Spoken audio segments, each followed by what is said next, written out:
Mark 11:24. Kaya't sinasabi ko sa inyo, anuman ang hingin ninyo sa panalangin, manalig kayong natanggap na ninyo iyon at matatanggap nga ninyo. Ang talatang ito ay nagtuturo ng dalawang mahalagang bagay tungkol sa panalangin.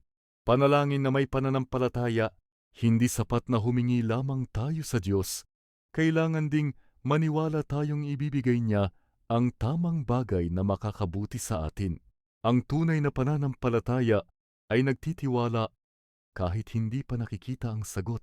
Pagtanggap sa kalooban ng Diyos, ang pananampalataya ay hindi basta pagkuha ng gusto natin, kundi pagtitiwala na ang ibibigay ng Diyos ay ang pinakamahusay. Sa tamang oras, tamang paraan, at ayon sa kanyang dakilang plano. Ang pananalangin ay relasyon, hindi ritual. Kapag lumalapit tayo sa Diyos, hindi siya parang vending machine. Siya ay Ama na nagmamahal at laging handang makinig.